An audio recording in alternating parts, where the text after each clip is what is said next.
Hola a todos, ¿cómo están? Bueno, les voy a compartir hoy un fragmento de la novela El buen nombre de la escritora Jhumpa Lahiri, creo que es así que se dice. Bueno, antes de leer el fragmento, El buen nombre básicamente se trata de un muchacho, un niño que le ponen como nombre Gogol por el escritor ruso, pero es parte de una familia de la India, específicamente de Calcuta, y medio que ese nombre fue puesto por error. Él no debía llamarse Gogol, entonces como cuando tenía unos 6 años sus padres dijeron, bueno, al final el nombre oficial no va a ser ese, va a ser Nikhil. Solo que el niñito ya lo habían llamado Gogol la vida entera y bueno, la hermana lo llamaba Golgol y ese tipo de cosas que sufren los niños con nombres raros. Entonces, bueno, lo llevaron a la escuela y el niño se enfrenta por primera vez a la directora, a la maestra, a los amiguitos. En la escuela también hay otros niños de la India y en fin. Entonces, bueno, les voy a leer la parte donde se encuentran con la directora. El papá, Gogol, yo también lo llamo Gogol, y la directora. Entonces, en fin, dice, la señora Lapidus se agacha para estar a su altura, a la altura del niño, y le pone una mano en el hombro. ¿Puedes decirme cuántos años tienes, Nikhil? Tras unos momentos repite la pregunta, pero Gogol no dice nada. Señor Ganguly, el papá, ¿entiende Nikhil el inglés? Por supuesto, responde. Mi hijo es perfectamente bilingüe. Para demostrar que su hijo domina la lengua, hace algo que no ha hecho nunca. Se dirige a él en un inglés muy claro, muy pausado. Vamos, Gogol, le dice dándole unas palmaditas en la cabeza. Dile a la señora Lapidus cuántos años tienes. ¿Cómo ha dicho? Pregunta la directora. Disculpe. ¿Cómo ha llamado al niño? Algo con G. Ah, bueno, es que así es como lo llamamos en casa, pero su nombre de verdad tiene que ser... es Nihil. La señora Lapidus arquea las cejas. Lo siento, me parece que no entiendo bien. ¿Su nombre de verdad? Sí. La directora vuelve a fijarse en el impreso, con los otros niños indios no le ha pasado lo mismo. Abre la carpeta y examina la cartilla de vacunación y el certificado de nacimiento. Y dice, pero hay una cierta confusión, señor Ganguly. Según estos documentos, su nombre legal es Gogol. Así es, pero por favor, déjeme explicarle que quiere que lo llamemos Nikhil. Correcto. La señora Lapidus asiente con un movimiento de cabeza. ¿Y cuál es el motivo? Es nuestro deseo. Creo que no acabo de entenderle, señor Ganguly. ¿Quiere que Nikhil... No, quiere decir que Nikhil es algo así como un segundo nombre? ¿Un apodo? Aquí hay muchos niños que tienen nombres cariñosos, abreviados. En este mismo impreso hay un espacio reservado para... No es un segundo nombre. Él no tiene segundo nombre ni apodo. Su nombre oficial, su nombre para la escuela es Nikhil. Bueno, y ahí sigue, el niño está todo penado, no entiende por qué le van a cambiar el nombre y al final la escuela decide que lo va a llamar todo el mundo Gogol porque él no responde a Nikhil. La cosa es que él va creciendo y tiene un conflicto muy grande con ese nombre porque es muy raro y que el nombre tiene que ver con la historia del papá en relación al autor ruso. En fin, que bueno, me gustó mucho la novela, el modo de escritura de esta escritora me encantó realmente. Yo tenía mucho tiempo con ganas de leerla y porque tiene una historia muy vinculada a las lenguas, ahora escribe en italiano y una serie de cosas. Y me gustó la reflexión que se hace sobre el nombre propio porque es algo de lo que se habla poco, algunas investigaciones se han hecho, otras, en fin, están a medio camino, pero es como un capital simbólico importantísimo, un capital lingüístico simbólico importantísimo del cual se habla poco y es una de las cosas, las primeras cosas que no elegimos tener, el nombre lo eligen nuestros padres por nosotros. Entonces me pareció una reflexión interesante. Al final el personaje lidia con eso toda la vida, un spoiler que nadie me pidió, él se cambia el nombre y bueno, la historia da unos vuelcos muy interesantes. Les invito a leerlas y yo la tengo en PDF, quien no la tenga me la puede pedir. Chaito. Hola a todos, hoy les traigo este libro que ya saben que tengo días leyendo. Quisiera dar un gran rodeo de Henry Miller, que es este epistolario con su amigo Frankel con la excusa de Hamlet. Y esta carta que les voy a comentar hoy es del 1 de abril del 37, de 1937. Y él está hablando de un amigo pintor que le está enseñando a pintar acuarelas. Ahora bien, lo que quiero decir con todo esto es que delante de Rachel sientes la eternidad de las cosas. Todo es sencillo porque la vida misma es sencilla para él. Vive con nosotros en nuestro tiempo, en las mismas condiciones y con mucha más esperanza de recompensa que ninguno de nosotros, pero no lo oigo quejarse. De vez en cuando lo oigo decir con mucha urgencia: Miller, mañana necesito unos francos. Y se acabó. Entonces, ¿cómo es que no está desesperado? ¿Cómo es que puede seguir pintando todos los días como si estuviera haciendo la voluntad de Dios? ¿Cómo es que puede dar su paseo diario por el Parc Montsouris y contemplar los pájaros y los peces y maravillarse con ellos? Y cuando me habla de los pájaros y los peces, me echo a reír y a llorar. Ese hombre está en verdad en comunicación con la vida, y lo sabes en cuanto abre la boca. Sabes que está en comunicación con Dios cuando te invita a sentarte a la mesa con Él y estudiar la acuarela. Su actitud es una máxima sencillez. Solo necesita una hoja de papel, un tazón de agua, sus pinceles y pinturas. Nunca hace una generalización. Dice sentado delante de la blanca hoja de papel: a ver, Miller, supongamos que estás dando un paseo conmigo por la calle. Digamos que es a esta hora más o menos. La luna ya ha salido y todo está volviéndose muy apacible. Estoy seguro, Miller, de que lo que ves ahora es diferente de lo que verías en cualquier otro momento del día. Y así sucesivamente.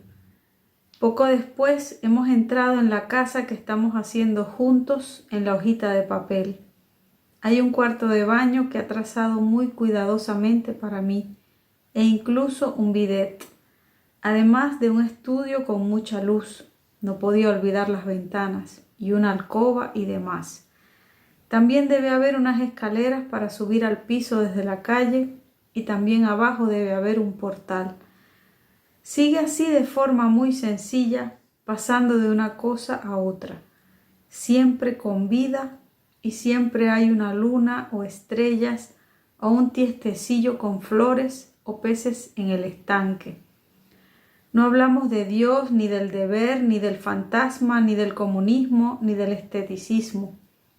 Hablamos a veces de los buenos vinos de Francia, de la crujiente mesa cargada de cosas de comer, del color de una pared medianera en alguna casa en ruinas de la calle. El estampado que ha quedado en la antigua pared recuerda a Rachel la vida que hicieron los antiguos habitantes de la casa.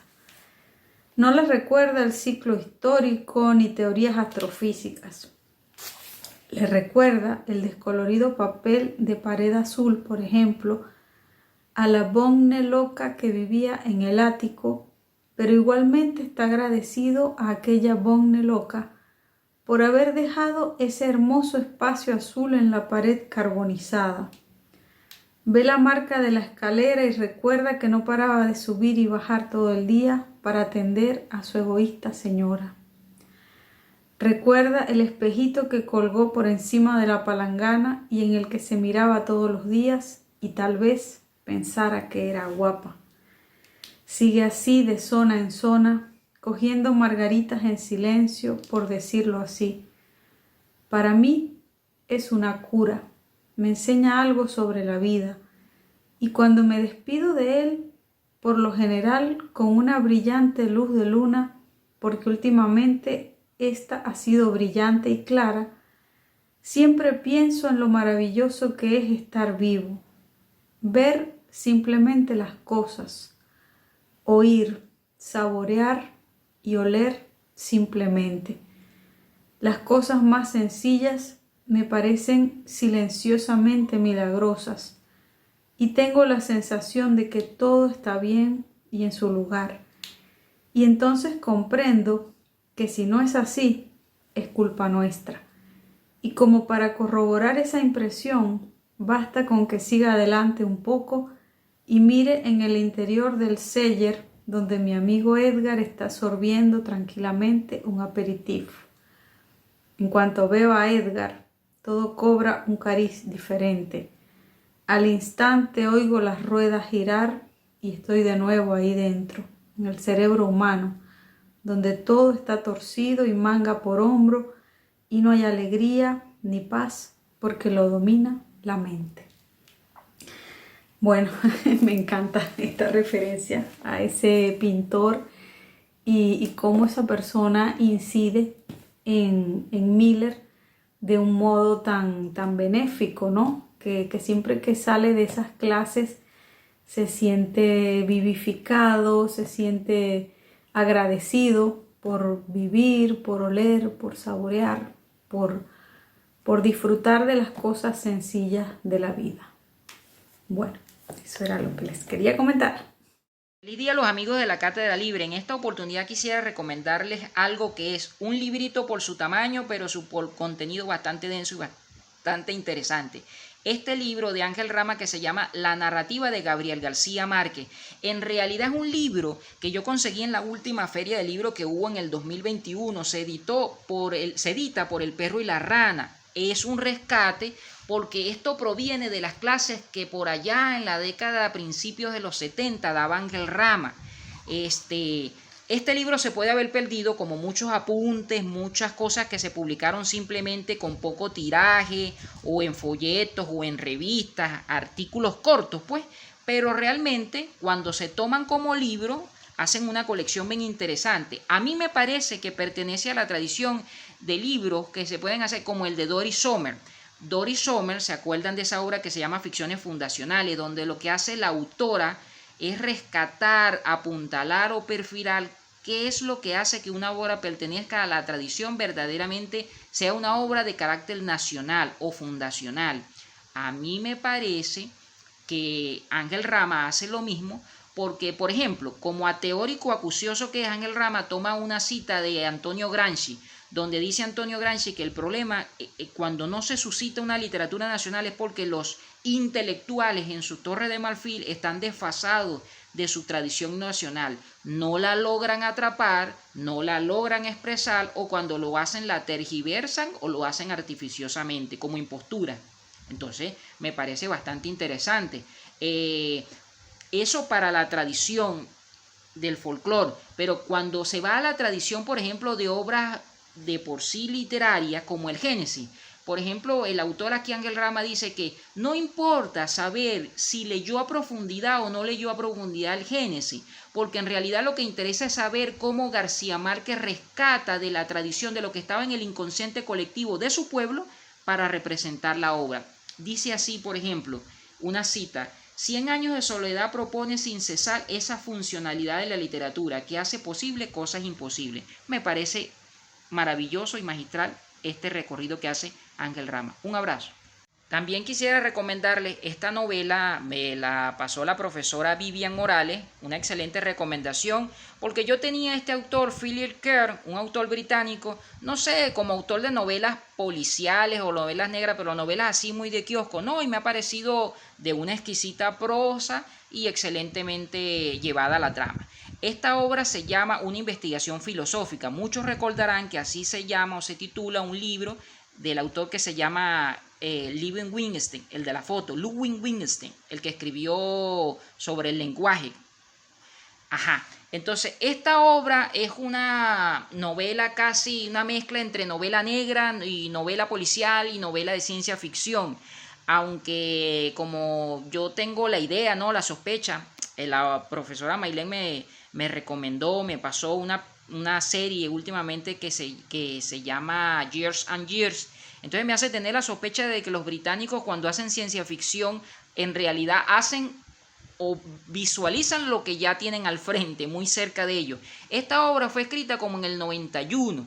la versión original, pues, y entonces el autor lo que hace es fantasear con la posibilidad de que su personaje se dedica a ver la trama de un asesino en serie que por medio de un programa de computadoras obtiene la identidad de unos individuos a los que se les practicó un examen, entonces se les logró detectar que tenían la predisposición, la configuración genética para asesinar gente. Es decir, el asesino, que se llama Lewin Weinstein, o sea, el nombre que se le asignó, tenía en su poder esa lista. Pues entonces él lo que se dedica es a asesinar a las personas que son asesinos potenciales. Algo que recuerda a una película también que vi recientemente, En la mente del asesino, que es con Anthony Hopkins. Una ficción, algo que es visto en varias ficciones.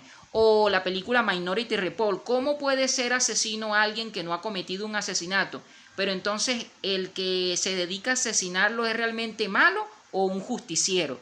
La obra va con las especulaciones filosóficas y metafísicas de eso, ¿no? Pero me parece que es bien llevada la novela, bastante recomendable. Hay una cita aquí que dice, por ejemplo, que hace 200 años, casi 200 años, de Keynes, que se dedicó a visualizar cómo sería el asesinato el asesinato visto como una de las bellas artes. Entonces el autor especula qué tal se ha quedado nuestra época. Nuestra época no se ha quedado atrás para su visualización del arte. Prueba de ello es el florecimiento de la literatura policial, de las series y de, por supuesto, lo que hace particularmente los noticieros. Los noticieros se han dedicado a hacer proliferante una mitología del asesino. Entonces este libro especula sobre eso. Me parece interesante porque una novela no solamente se debe quedar en la trama, sino que a veces teorizar, como hacen las novelas negras, teorizan sobre qué es lo que hace una sociedad. Una novela negra no es solamente novela negra porque escudriña en la mente de los asesinos, sino porque escudriña en lo que está mal y podrido en la sociedad. Entonces me parece bastante recomendable esta novela del autor Philip Kerr que se llama Una investigación filosófica. Un abrazo. Teníamos derecho de escribir nuestra propia historia y nos mojaron los cuadernos. Dolor punzante desgarrar esas hojas con la punta de un tintero. ¿Qué hacer con ese sol brillante en este puerto de corazón muerto y con este sentimiento carnavalesco que le pone lágrimas al viento? Sí, nos correspondía escribir nuestra propia historia y nos mojaron los cuadernos. Hola amigos de la cátedra, soy María de los Ángeles y hoy quería compartir con ustedes un poco de esta novela de Alejo Carpentier, El ciclo de las luces, publicada por primera vez en el año 1979. Esta novela es muy interesante porque habla de esta época, el siglo de las luces, ¿verdad?, que va en el siglo XVIII. Hay una parte que se podría decir que es un spoiler, donde en la página 190 se dice: y así transcurría el tiempo en aquellos días finales de un siglo de las luces que parecía haber durado más de 300 años por las tantas y tantas cosas que en él habían acontecido. Y bueno, efectivamente en esta novela acontecen muchas cuestiones relativas a la revolución, relativas a la declaración de la independencia y a la abolición de la esclavitud, que sería el tema que digamos es el que más se discute y el que más incomoda a los personajes, porque ellos creen en la revolución, tienen unos ideales y se sorprenden ante la impunidad y ante cómo quienes proclaman la libertad y la revolución se convierten en personajes repulsivos que son capaces de hacer cualquier cosa solamente por seguir órdenes o por beneficiar sus intereses. Los personajes de esta novela son 4 principalmente: Esteban, Sofía, Víctor Hughes y Carlos. Sin embargo, Esteban estaba enfermo, sufría de asma y habían intentado curarlo de todos los modos posibles y nadie lo había podido ayudar. Un día en que él estaba en crisis, Víctor Hughes le dice: ¿pero por qué no trajemos a un médico? Y cuando lo trae, este médico era un negro de Puerto Príncipe. Y este médico descubre que Esteban era alérgico a ciertas plantas y las eliminó, y con eso Esteban se curó para siempre del asma. ¿Qué pasó? Que en ellos se desarrolló, digamos, un respeto, un interés por que efectivamente se aboliese la esclavitud, en reconocer a las personas por su valía, en dar a los negros su independencia. Y por estas y otras ideas subversivas se decía que Victor Hughes y que este otro médico eran masones. Un día se empezó a perseguir en Cuba a los masones y ellos tuvieron que huir. Juntos se van a esconder en una casa con Esteban y con Sofía, estas 4 personajes, y luego Carlos iría. Sin embargo, ellos mismos se embarcaron y cuando fueron a ver, estaban en un barco hacia alguna isla del Caribe. Cuando llegan al lugar, se descubre que los negros se han alzado y que han matado al hermano del médico. Se despide, se molesta. Bueno, como el ambiente estaba muy caótico, dejaron a Sofía en un sitio seguro y entonces se fueron Víctor y Esteban. Esteban siendo un adolescente. Después acaba ese capítulo y aparecen ellos en Europa, donde el personaje reflexiona un poco, digamos, sobre el hecho de ser migrante. Él decía así: cuando pensaba en la ciudad natal, hecha remota y singular por la distancia, Esteban no podía sino evocarla en colores de agua fuerte, con sus sombras acentuadas por la excesiva luz de lo iluminado, con sus cielos repentinamente cargados de truenos y nubarrones, con sus calles angostas, fangosas, llenas de negros atareados entre la brea, el tabaco y el tasajo. Es decir, lo estaba recordando, evocando de una manera negativa, casi que como la última vez que la vio llena de una tormenta. Cuando en cambio allá en Europa todo giraba, distraía, aturdía, verdaderamente exótico para él es todo esto, todo este circo, todo este desorden. Hay otra reflexión referente a los migrantes, que es con respecto a unos caballeros que, como digamos un ejército, lo malo es que siguen vivos en una época que no es la suya, son como gente de otro mundo. Había mártires por la distancia que nunca entenderían a los mártires de la cercanía, quienes nunca habían visto un trono se lo figuraban monumental, sin fisuras. Quienes lo habían tenido delante de sus ojos conocían sus resquebrajamientos y desdorados. Esta cita me parece que tiene una vigencia porque se contrasta el punto de vista, digamos, de los que se quedan y de los que se van. Bueno, hay muchas cuestiones. Las descripciones que se hacen de la naturaleza son hermosísimas.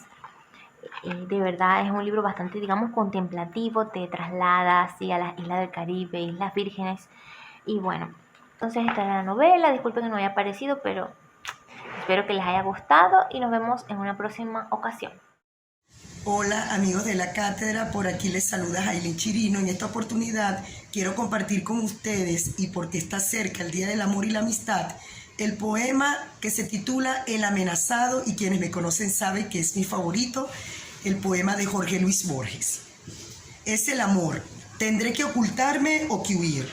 Crecen los muros de su cárcel como en un sueño atroz. La hermosa máscara ha cambiado, pero como siempre es la única. ¿De qué me servirán mis talismanes? El ejercicio de las letras, la vaga erudición, el aprendizaje de las palabras que usó el áspero norte para cantar sus mares y sus espadas, la serena amistad, las galerías de la biblioteca, las cosas comunes, los hábitos, el joven amor de mi madre, la noche, la sombra militar de mis muertos, la noche intemporal, el sabor del sueño. Estar contigo o no estar contigo es la medida de mi tiempo. Ya el cántaro se quiebra sobre la fuente, ya el hombre se levanta a la voz del ave, ya se han oscurecido los que miran por las ventanas, pero la sombra no ha traído la paz. Es, ya lo sé, el amor, la ansiedad y el alivio de oír tu voz, la espera y la memoria, el horror de vivir en lo sucesivo. Es el amor con sus mitologías, con sus pequeñas magias inútiles. Hay una esquina por la que no me atrevo a pasar. Ya los ejércitos me cercan, las hordas. Esta habitación es irreal. Ella no la ha visto. El nombre de una mujer me delata. Me duele una mujer en todo el cuerpo. Un poema que no necesita explicación.